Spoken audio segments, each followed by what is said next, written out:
तर मित्रांनो, सुख म्हणजे नक्की काय असतं मालिकेच्या आजच्या भागामध्ये राजमा आईच्या मेसेजची वाट बघत असते. तेव्हा लगेच राजमाला मेसेज येतो की अत्तर घालायच्या वेळेला जेव्हा लवली फोन करेल तेव्हा तू कानात ब्लूटूथ टाक आणि लवलीकडून सिग्नल आला की तू तुझं काम कर. त्याच वेळेला राजमा तिला रेडी असा मेसेज टाकते. नंतर आता बळ एकवटून नित्या सगळ्यासाठी तयार झालेली असते. तेवढ्यातच लवली नित्याला फोन करून विचारतो की काय झालं आहे, सगळं रेडी आहे ना, इथून ग्रीन सिग्नल आहे, राजदा निघालेला आहे आणि त्याची तयारी सुरू आहे. मी जेव्हा सांगेन तेव्हा पुढचं काम करा. तेव्हा नित्या त्याला फोनवरून सांगते की राजमाकडून कळलं की मी तुला पुढचं सांगते. तर इकडे वऱ्हाडी जमा होत असतात. नित्याचं लक्ष हे राजमाच्या दरवाजावर असतं. नित्या विचार करते की राजमाने एकदा की तिचं काम व्यवस्थित केलं की सगळं व्यवस्थित होईल. आता पाहुणी पूर्णपणे तयार झालेली असते. राजमा तिला टचअप करत असते. तेवढ्यातच नित्या तिला फोन करते आणि म्हणते की आता तू तुझं काम कर, लवलीने ग्रीन सिग्नल दिलाय. त्याच वेळेला आता नित्याचं बोलणं ऐकल्यावरती बेस्ट असं म्हणते. पाहुणी म्हणते की काय बेस्ट काय. तेव्हा ती म्हणते की अगं बेस्ट म्हणजे मेकअप तर बेस्टच झालाय की, पण तुझ्या आजूबाजूला सुगंध दरवळला पाहिजे की नाही म्हणजे अधिराज आल्यावर तुझ्या श्वासाने तो तुझ्या आणखी प्रेमात पडला पाहिजे की नाही, म्हणून तुझ्यावर सुगंध चांगला आला पाहिजे. त्याच वेळेला ती म्हणते की हो मग कर की काय ते. तेव्हा राजमा म्हणते की माझ्याकडे एक स्पेशल अत्तर आहे, त्या अत्तराच्या वासाने की नाही अधिराज एकदम तुझ्यावर फिदाच होऊन जाईल आणि तो तुझ्या नुसता मागं पुढंच घुटमळत राहील. तेव्हा ती म्हणते की लाव की मग ते अत्तर. आता नित्या धावत धावत तिकडे ग्रीन सिग्नल देते की तुम्ही पण सरबत तयार ठेवा.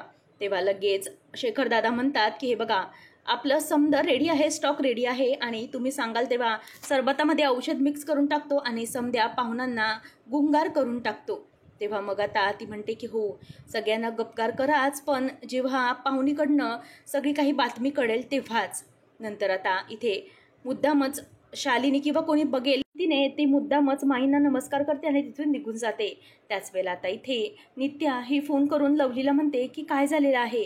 तेव्हा लवली म्हणतो की मला तुमच्याकडून सिग्नल येत नाही तोपर्यंत मी काहीच करू शकत नाही. तेव्हा आता लवली म्हणतो की राजदा तर इथे तयार झालाय, तिथे राजमाचा काय सिग्नल येतोय तो मला जरा सांगा. तेव्हा तिचं लक्ष दरवाजावरच असतं आणि त्या दरवाजातून राजमा यायच्याऐवजी शालिनीच बाहेर येते आणि लवलीचा फोन ती तिथले तिथे तसाच ठेवते आणि तिला धक्काच बसतो. त्याच वेळेला तिला धक्का बसल्यानंतर लवली तिथून हॅलो हॅलो नित्या मॅडम असा आवाज देत असतो. तर हे पाहून शालिनीचं ते समोर येणं पाहून शेखरदाजी आणि माईंना देखील धक्का बसलेला असतो. नित्या विचार करते की राजमा बाहेर यायला पाहिजे होती, मग ही कशी काय बाहेर आली. त्याच वेळेला ता नित्याला धक्का बसतो. राजमा तिथे नसते, शालिनी बाहेर येते. लवली म्हणतो की काय झालं, या मॅडम समोरून काहीच बोलत का नाही येत, काय झालं असेल. तेव्हा शालिनी ये पाहुणी ये असं म्हणून तिला बाहेर बोलवते. त्यावेळेला पाहुणी बाहेर येते आणि तिला शालिनी म्हणते की खरंच खूप गोड दिसत आहेस, तुझा सगळा मेकअप झाला आहे ना, सगळी तयारी झाली आहे ना. तेव्हा ती म्हणते की हो समधी तयारी झालेली आहे. मग ती म्हणते की चला नवरीला मंडपात आता न्यायला हवं ना, मुहूर्ताचा वेळ टळायला नको असं म्हणून शालिनी तिला आता पुढे घेऊन चाललेली असते आणि नित्याकडे बघत असते. शालिनी आणि पाहुणी यांना एकत्र पाहून माईला धक्काच बसतो. माई म्हणते की शेखरराव अव हे काय झालं, मी काय बघते. तेव्हा इथे शेखरराव म्हणतात की मला पण धक्काच बसलाय की माई. शालिनी पाहुणीला बाहेर आणते आणि म्हणते की आता इथे तू खुर्चीवर बसून राहा, नवरदेव येतोय तोपर्यंत आम्ही सगळे त्याची वरात आल्यानंतर स्वागत करतो, तू इथेच बसून राहा, मी पुढचं काय ते बघते असं म्हणून ती तिला तिथून निघून जाते. आणि नित्याला आता धक्का बसलेला असतो. नित्या म्हणते की हे काय झालं, राजमा कुठे राहिली. आता राजमा बाहेर येते आणि तिच्या डोळ्यामध्ये पाणी येतं. ती हरल्यामुळे तिला खूपच जास्त वाईट वाटत असतं. तर इथे अधिराज हा राजबिंड्यासारखा तयार झालेला असतो. त्याची दृष्ट काढण्यासाठी आता पुढे विमल येते आणि म्हणते की माझ्या पोराला कोणाची बी दृष्ट लागायला नको, आणि स्वतःच ती त्याच्या कानाच्या मागे तीट लावते आणि म्हणते की खरंच माझा राज अगदी राजबिंड दिसायला आहे, खूपच झकास दिसतोय आणि असं म्हणून ती तीट लावते आणि तिच्या डोळ्यामध्ये पाणी येतं. तेव्हा तात्या म्हणतात की हे बघ विमल, आता दुःखाचे दिवस गेले, आता आनंदाचा दिवस आलाय, आपला राजबग आज भोवल्यावर चढणार आहे. त्या पुढे म्हणतात की बरं का राजा, आता इथून पुढं कुठलं बी पाऊल एकटं घराबाहेर टाकायचं नाही, आणि आता तू जातोयस ते एकट्या पावलांनी, पण येताना 4 पावलांनी पुन्हा येणार आहेस हे लक्षात ठेव, आणि कुठं बी बाहेर जाणार तेव्हा तुझं पाऊल मात्र अडखळणारच, आम्हाला विचारून जायचास, आता आणखी कोणाला तरी विचारावं लागणार. विमल म्हणते की हो, आणि पाऊल मात्र अडखळणार बरं का राजा तुझं. असं म्हटल्यावर आता तो हसायला लागतो. तात्या म्हणतात की बरं चला निघा, आता मुहूर्ताची वेळ टाळायला नको.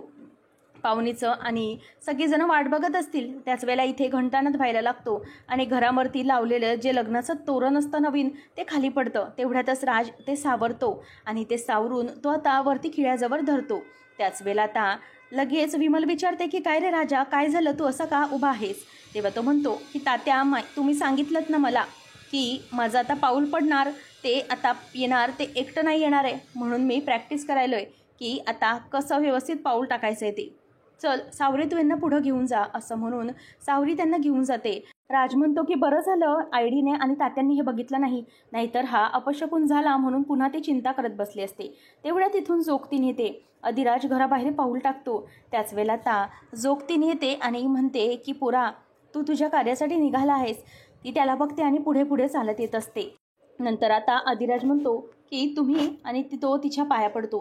तेव्हा ती म्हणते की होय लेका, देवीनंच धाडलं आहे मला. तुझ्या आयुष्यातला आज अगदी महत्त्वाचा दिवस आहे ना, आणि त्याच दिवशी तुला तुझ्या सगळ्या गोष्टींची जाणीव झाली पाहिजे. जे काही होतं आहे ते देवीच घडत आणते आणि तिच्या नियतीपुढं कोणाचं बी काली चालत नसतं. तू लाख ठरव, पण जे देवी ठरवत असते तेच होत असतं. तू निर्णय घे तुझ्या चांगल्यासाठी, पण तो कधी कधी चुकीचा ठरतो. कारण का, तो तुझ्या मनासारखा होणार नाही, कारण देवीची खेळी वेगळी असते. ते आपल्यासाठी जे काही चांगलं असतं तेच ती ठरवत असते. असं म्हणून ती संकेत देऊन तिकडून निघून जाते आणि अधिराज त्या गोष्टीचा विचार करू लागतो. राजमा आता रडायला लागते. ती म्हणते की सगळं चुकलं माझं, मी हरले आहे. तेव्हा माई म्हणते की अगं पोरी, तू रडू नकोस, तू कशापायी रडतेस? अगं तू तर तुझं 100% देण्याचा प्रयत्न केलास ना, पण नेमकी ती शालिनीमध्ये आली, त्याला तुला काय करणार? तेव्हा आता ती म्हणते की पण शालिनी आलीच कशी तिथं, काय झालं, काय होतं नेमकं? तेव्हा राजमा म्हणते मी आईच्या मेसेजप्रमाणे तिला अत्तर लावायला चाललेच होते, तितक्यात दरवाजा उघडून समोरून शालिनी आली आणि ती म्हणते, तिने विचारलं की काय करत आहात तुम्ही? तेव्हा मी सांगितलं तिला की नवरी आहे ना, हिच्या सुगंधित वासासाठी अत्तर लावून देत आहे. त्याच वेळेला ती समोरून आली आणि म्हणाली की काही अत्तर बित्तर लावण्याची गरज नाही, हे कसले गावाचे खेळ करू नकोस. मी नवरीसाठी छान फ्रान्सहून अत्तर मागवले, तेच तिला लावायचे, म्हणजे कसं ना पूर्ण मंडप दरवळून जाईल. चालेल ना तुला? तेव्हा पाहुणी म्हणते की हो मॅडम चालेल. आणि मग शालिनीच तिला अत्तर बाजूला करायला सांगते आणि तिच्याच अंगावर तो परफ्यूम मारते आणि पाहुणीला विचारते की हा वास कसा आहे? तेव्हा पाहुणी म्हणते की एकदम झाक आहे, खूप सुंदर वास येत आहे याचा. तेव्हा आता अत्तराची बाटली राजमाला नाईलाजाने बाजूला घ्यायला लागते, तर पाहुणीला ती उठवून बाहेर घेऊन येते. हे सगळं राजमा तिला सांगते आणि म्हणते की काय करू, माझ्याच्याने काही काम धड झालं नाही, माझ्यामुळे आपलं सगळं प्लॅनिंग फसलं. तेव्हा माई म्हणतात की अगं पोरी, तुझ्यामुळे हे प्लॅनिंग नाही फसलं. अगं हे सगळं तुला थोडी माहिती होतं, तू हे नाही केलंस. खरं तर हे त्या शालिनीमुळे झालं. ऐन टायमिंगला ती शालिनीमध्ये कडमडली आणि हो आपला सगळा प्लॅन फसला. काळजी करू नकोस, हे तुझ्यामुळे काहीच घडलं नाही, मला कळलेलं आहे. शालिनी मुद्दाम तिथं आली असणार आहे. आणि राजमाला माई म्हणते की तुला वाईट वाटून घेण्याची काहीच गरज नाही लक्ष्मी, तू तुझं पूर्ण काम व्यवस्थित केलं. तेव्हा आता गौरी म्हणते की काय करायचं माई, आता आता पाहुणी मंडपापर्यंत पोहोचणार, अधिराज पण येतच असणार, काय करायचं काही सुचत नाही आहे. आता त्यांचं लग्न लागायची वेळ आली, मुहूर्त जवळ आला. तेव्हा माई उठते आणि ती नित्याजवळ जाऊन म्हणते की हे बघ, शालिनीला थांबवण्याची एकामध्येच ताकद आहे आणि हे सगळं पलटण्यामध्ये एकाच व्यक्तीमध्ये ताकद होती, ती म्हणजे गौरीमध्ये. गौरी कधीही खचायची नाही, शेवटच्या श्वासापर्यंत, शेवटच्या क्षणापर्यंत ती लढत राहायची. आणि लक्षात ठेव, तीच ताकद तुझ्यामध्ये आण, तीच वीज तुझ्यामध्ये आण. आणि गौरीने कधी पण शालिनी पुढे माघार घेतली नाही. शेवटच्या क्षणाला पण तिने शालिनीला चितपट केलेलं होतं. म्हणून एक गोष्ट लक्षात ठेव, आता तू हरू नकोस, तुझं प्रेम आहे ना अधिराजवर, तुला हरायचं नाही पोरी, अंगात बळ संचारू दे आणि नंतर तू तुझ्या कामाला तयार हो, असं म्हणून माई तिला अगदी धीर देतात, पाठिंबा देतात. तर इथे अधिराजचं वराड निघालेलं असतं. वराडामध्ये गावकरी, सावरी, तात्या, विमल अगदी बेभान नाचत असतात. सगळेजण ढोलताशांच्या गजरामध्ये अगदी मस्त नाचत असतात. आणि नवरदेव हा गाडीमधून, म्हणजेच अधिराज गाडीमधून बाहेर उतरतो. त्याच वेळेला आता सगळेजण त्याच्याकडे बघायला लागतात. संत्या त्याला हाताला धरतो आणि पुढे नाचायला आणतो. त्याच वेळेला त्याला नाचायला आणल्याबरोबर आणखी वराडेमध्ये जोश येतो आणि सगळेजण नाचायला लागतात. तर समोर असलेल्या विमलला शालिनी इशारा करते आणि म्हणते की चला औक्षण करायचं आहे. तेव्हा विमल सगळ्या वराडाला थांबवते आणि म्हणते की चला रे, पाहुण्या तिथे थांबलेले आहेत, मालकीनबाई आहेत. तेव्हा आता अधिराज आल्याबरोबर ती म्हणते की अरे वा, नवरदेव तर एकदम राजाबिंडा दिसत आहे आमचा, आणि तुमचं औक्षण करण्यासाठी आज मी इथे माहेराहून थांबली आहे. हे पाहिल्यावरती विमलला खूपच बरं वाटतं. तितक्यात तिथे संत्या बाजूला असतो आणि लवली येतो. लवली म्हणतो की तुम्ही इथे पोचलात पण? तेव्हा लगेच विमल म्हणते की पोचलात पण म्हणजे? तेव्हा अधिराज म्हणतो की तू कुठं होतास रे? तेव्हा लवली म्हणतो की अरे माझं काहीतरी महत्त्वाचं काम होतं म्हणून मी गेलो होतो.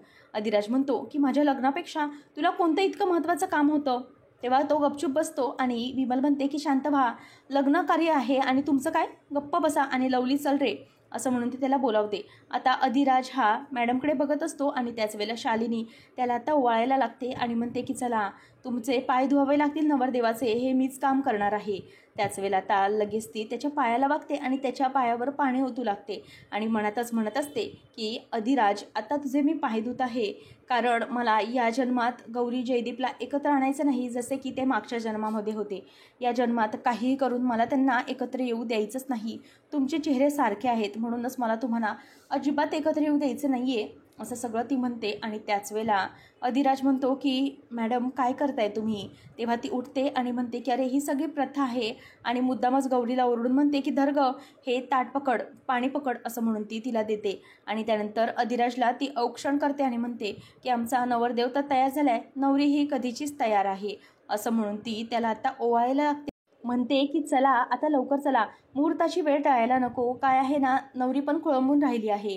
तेवढ्यातच सगळे आतमध्ये जातात आणि त्यानंतर शालिनी ही नित्यजवळ येते आणि म्हणते की काय गं, कसला विचार करत आहेस तू? बघितलंस का आता अधिराजचं आणि पाहुणीचं थोड्याच वेळात लग्न लागणार.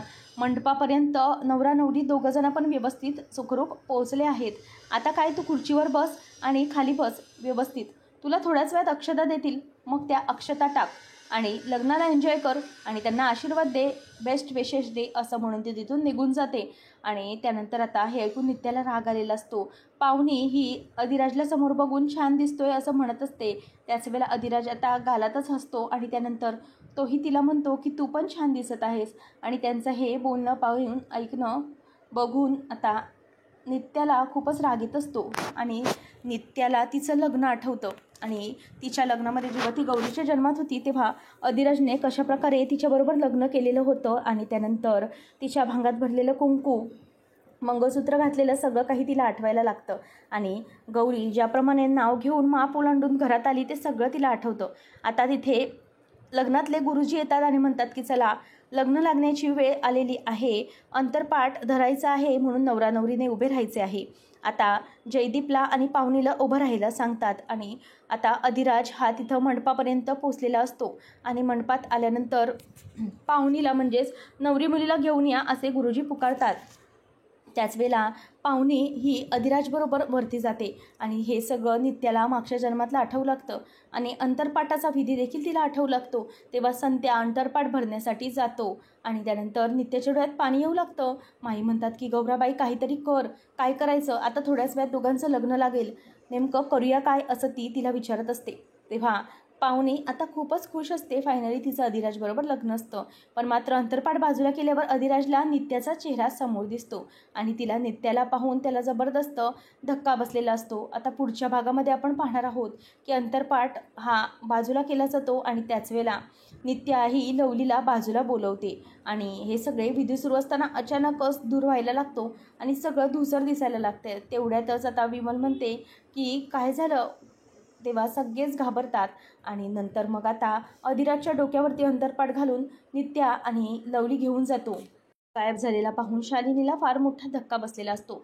आता अधिराजबरोबर नित्या कशा प्रकारे लग्न करणार हे पाहणं रंजक ठरणार आहे. अशाच मालिकांचे अपडेट जाणून घेण्यासाठी आजच आपल्या चॅनलला सबस्क्राईब नक्की करा.